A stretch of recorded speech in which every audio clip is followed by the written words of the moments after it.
to take a deep breath because this can make me emotional. I grew up in Plumas County to the north of us, spent all my life there, and I also spent a bit of my Forest Service career working in that area. And, you know, when the North Complex fire came and it burned 210,000 acres in 7 hours, went 25 miles. And then following that, the Dixie fire happened that burned nearly 1 million acres. And before that, the Camp Fire. Having been on wildfires for, you know, decades and knowing what was described, and I was actually watching them all the time in the camera, talking to my fire friends, I knew it was going to be very shocking to see endless miles of dead forest, let alone having to confront the fact of fatalities. And I've worked on a firefighter fatality investigation before, and it is not for the faint of heart. So finally, after several years, I had the stomach to go up there. And what I saw were miles and miles and miles and miles of dead forest. And I have always been concerned that this could be what would happen here. And the firefighters in the back there and myself, when we look at the forest around here, we can see in our mind what a fire would look like burning through there. So whenever I'm driving down Highway 49 or up Highway 20 or anywhere out here, I can see in my mind, and I talk about it, the tunnel of fire. But people that haven't been out on fires, it's harder for them to see it, you know, understand what it might be like. So I organized a field trip. And I was glad that Alex Keeble-Toll was able to come, and a number of Firewise community leaders that have been around a while and do a lot of outreach in the broader community. Nevada City OES came, a representative from the RCD. And, you know, I also have a couple of new friends from the Plumas. Bill Jacks is one. And Bill Jacks he's the director of Terra Fuego. And he's the one that's been coming down here a bit to do prescribed burns and fuel treatments for the Hoyt-Purdon Crossing project. So I've been out there and burning with them, got to know him. And we were talking about the situation, and he said, you need to take people up there. And he said, but you need to take them to Berry Creek. That is what is most like your situation around Nevada City. So I did. But I'm failing with this part right now. Sandy, can you help me advance that, please? No, it doesn't want to. There we go. Okay. So this fire, you know, one of the reasons I was watching it, you know, we have all those cameras now. So when there's a fire, if my son's on it, I start paying attention. He was on this one. I also pay attention if it's an area I care about. So I was paying attention to the fires in Plumas County, looking at the cameras. And because my background is in fire behavior predictions and measurements, I'm always trying to, you know, kind of predict in my mind where could it go. No one could have predicted what this fire did because it hasn't happened before. What happened was there were lightnings. Well, let me ask, were you gentlemen in the room on the North Complex fire? You can see it from across the we can see it. Oh yeah, okay. Yeah. And I was in Plumas County at my second home at that time watching it come towards me. But there were lightning strikes, multiple lightning strikes around the town of Quincy, and they got, and up on the crest, and they got most of them out.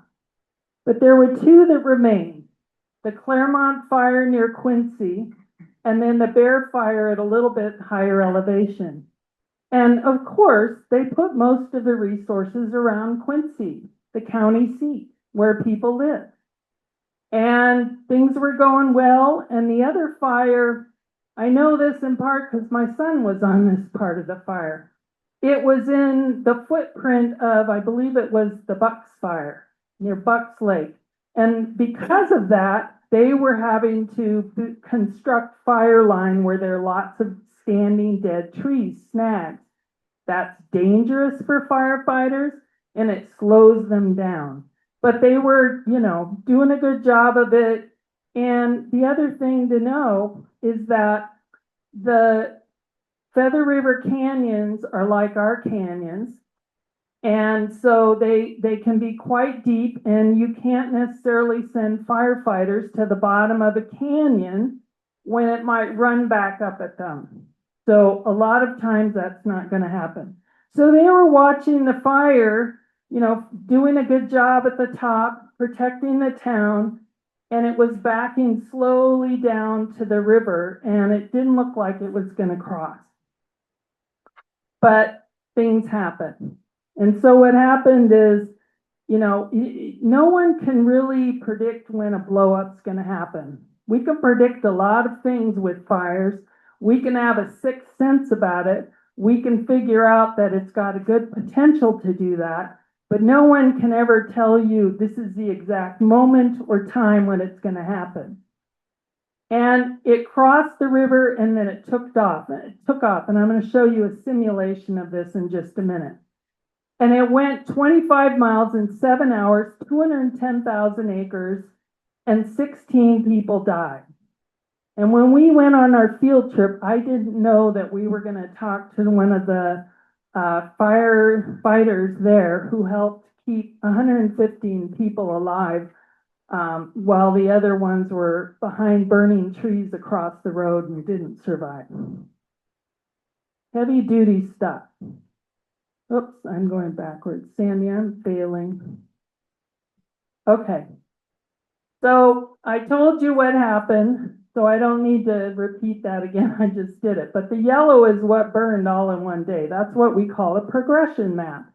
And the colors usually refer to, they start with blue and then it goes to green. And then in one day it hit all the yellow and then, it slowed down and there were just a few areas in brown. So that'd be each day. Next slide, please. All right. So I met a scientist, Dr. Janice Cohen from the National Center for Atmospheric Research years ago at fire meetings, and she is one of the few people that has a fire behavior model that incorporates weather, we call it a fire atmospheric interaction model, and topography like canyons. So it's very powerful. It can show you acceleration where a lot of other models won't, and it'll show you explosive behavior that occurs in canyons. So she and I worked together on reconstructing a fire on the El Dorado to the south of us, and that one I thought was crazy, and it burned 50,000 acres in 8 hours. So this one, what you're going to see here is that it starts slowly, and then it's going to go all the way down from Quincy to Lake Oroville. And there it's crossed the river now. It's crossing the river, and the little arrows are a little hard to see underneath, but those are showing you wind speed, and the colors vary. And I'll put the link to this site up on the web, so on our website, so you can see. What I want you to pay attention to is that it speeds up at the end. Fires don't go 25 miles in 7 hours at an average pace. They build up explosive power and they go faster at the end. So as it's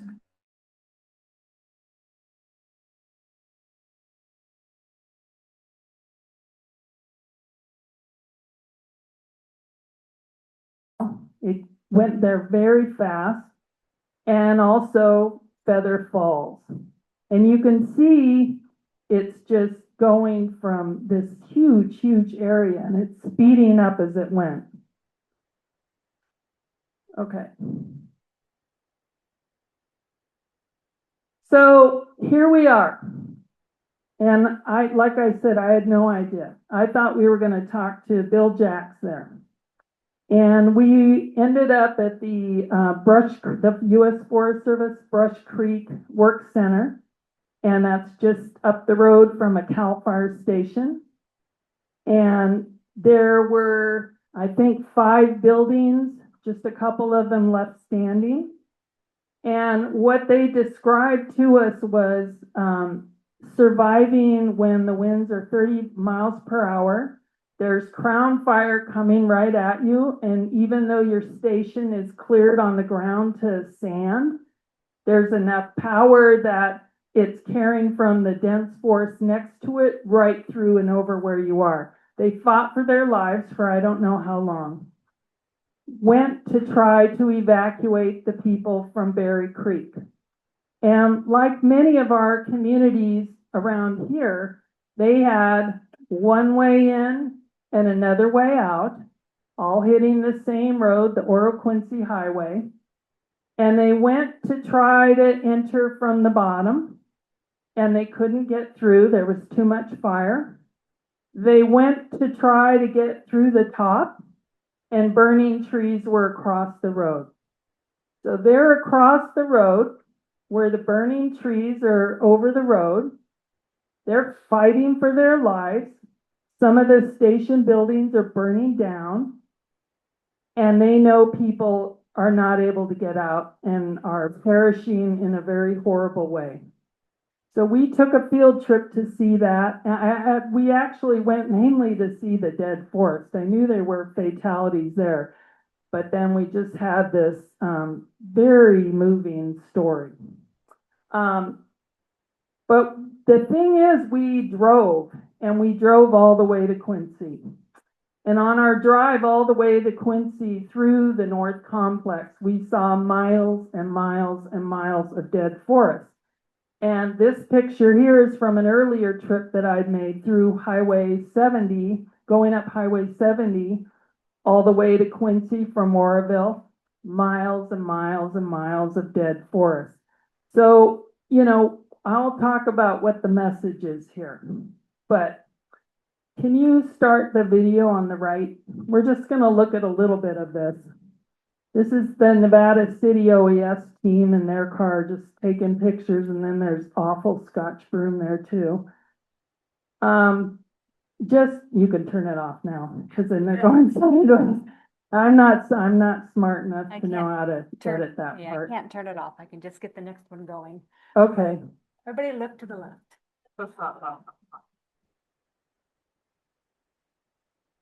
The young people gave me the video, but they didn't show me how to edit it. Anyway, it's very striking. And I read an article about one of the survivors at Berry Creek and what they did. They lost their home. They're living in a trailer. And what they did is they put a little deck out and they faced it towards the couple green trees that remain. That's what they did. Next slide, please. So what about us? We have a lot of similarity, and some people say, I hate it when they're comparing us to the campfires, different. Well, it may not be exactly the same, but there's enough similarity. So if we look at the Middle Yuba River, which is the one that all my Forest Service fire friends are most concerned with because there's no access to it, just like the Feather River, it crosses a low part of the crest and it goes all the way down, and it's aligned with a typical northeast or, bad northeast wind or a southwest flow.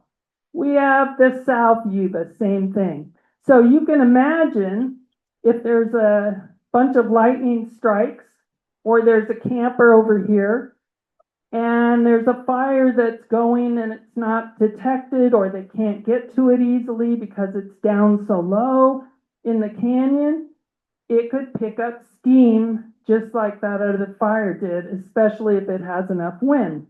But it doesn't necessarily have to have wind, and fire can make its own weather. So anytime you have a canyon and continuous forest, you have the potential to have a big, fast fire, whether there's a high wind event going on or not. Next slide. So what contributes to the extreme fast fires? Canyons and drainages funnel air, heat, and accelerate fire. They go faster. Fuels. Large areas of continuous forest shrubs, tall grass, heavy fuels allows the fire to build up heat, build up steam, and it just has its own mind after that. And then fire behavior builds fire weather. Fires create their own weather with strong winds and downdrafts. And then, of course, we have weather. If there's high winds, that's always a likelihood of a fast-moving fire. Drought and heat waves. So any of those things. So that fire on the right there is the one I've shown at many of the talks I've given. And that's out of Missoula, Montana. And the question I like to ask is, what do you think the wind speeds were that day? I'm hearing guesses of 7 miles per hour. What else? 3 to 5. Let's see, they've heard it. It's like it's 60 miles per hour on there, but it really was only 3 miles per hour that day. And that's what developed just going up a little drainage of a hill, probably no more than half a mile or a quarter mile or less. So it doesn't take very much. And the firefighter fatality study or investigation I was part of was on the Esperanza fire, and there was a drainage, didn't look that big, and the fire went 1 mile and 15 minutes, and it went faster at the end. So it doesn't take a big canyon, Next slide, please. So our neighbors to the north are afraid for us. That's what Bill Jacks always tells me, because that's them up above with all the fires that have occurred, and that's us in the red circle. We're just waiting. Next slide. So, I looked at all the fires to the north. I've looked at the ones to the south, and the Camp North Complex, Dixie, Beckworth Complex, the Park Fire. And, the wind is not always there. Sometimes it is, but they all have continuous dense forest. A lot of them have canyons or drainages. Some of them have high winds, but droughts or hot weather, a heat wave. So it takes any combination of these or any one of these. We have these where we live. Next slide. So what is that? You're going to hear a lot about urgency and call to action this year that we're coming into. First thing I want you to do is believe that it could happen here anytime. And if you don't believe it, take a field trip to Berry Creek.